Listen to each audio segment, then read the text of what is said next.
Well, Singapore is the center of attention this morning as a Qantas Airbus A380 has been forced into an emergency landing there. Well, it had engine trouble, said by eyewitnesses to be an explosion over Indonesia. And safety-conscious Qantas is taking no chances with its Airbus A380 fleet. Well, our reporter Haslinda Amin joins me now on the phone from Singapore. Now, Haslinda, where the news broke, you went to have a look at the airport. What can you tell us about the latest over there?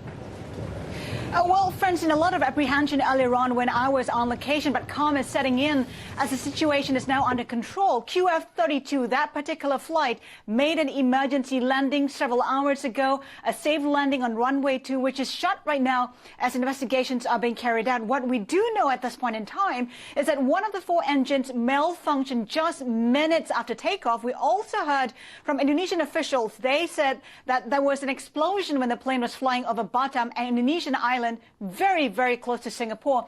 Now, 433 passengers were on board the flight, all accounted for, all safe. Along with the crew members, they were evacuated orderly, though I must add that it was a while after landing that the evacuation actually was carried out.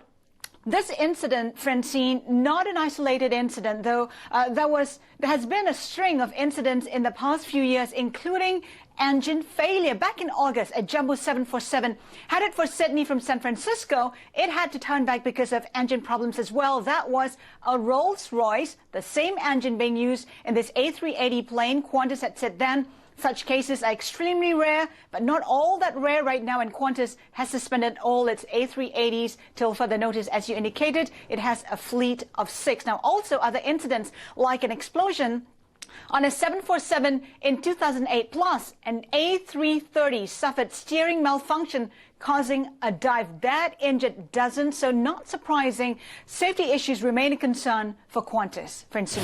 Haslinda, thank you so much. Haslinda Amin there. Well, for more analysis, I'm joined live by Howard Wheeldon. He's a senior strategist at BGC Partners. Howard, thank you so much for joining us. I mean, this is yet another bad news for EADS. How concerned are you that this will actually tint the way that passengers, but also the guys that have to buy these planes, view the A380? Well, it is, I think, in terms of the A380, an isolated incident, and it is an engine incident. Of course, it's regrettable. Of course, the engine, the manufacturer of the aircraft will be very, very concerned. But it is the engine manufacturer really where we should look at here. In this case, it is Rolls-Royce. Qantas, of course, has a 100% safety record in terms of having never had a fatality. It is making every surety by grounding the 6 aircraft that it has that it will get to the bottom of this incident. But it is too early yet to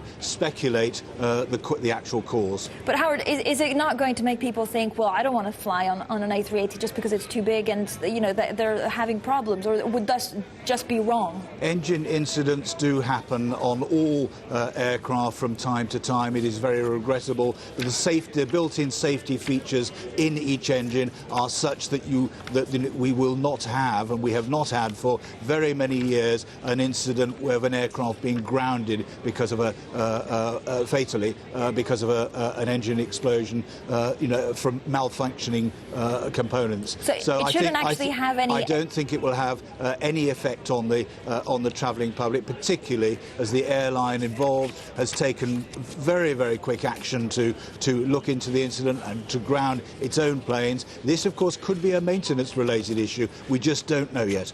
Howard, do you think it will have an impact on orders for EADS and Airbus? No, I don't think it'll make any difference at all. Rolls-Royce, of course, have got to step up to the plate here as the manufacturer of this particular engine and ensure that all procedures were carried out correctly and that the component failure was isolated. Howard, how does EADS stack up compared with Boeing? It's been plagued by delays and issues in the last couple of years. Well, that's an interesting question. Of course, EADS and Airbus are a much younger company than Boeing. They only came into the game, sort of 40 years ago. Boeing's been in the game for nearly 100 years. So, I think we've got to be careful on that. Overall, Airbus has a very, very good record in terms of the safety of its aircraft, and so too does Boeing. That doesn't mean, of course, that there haven't been many incidents over the years. But if if you look at the number of aircraft flying today in comparison to, say, 20 years ago, the number of accidents that we see are very, very, very low indeed. Howard, thank you so much.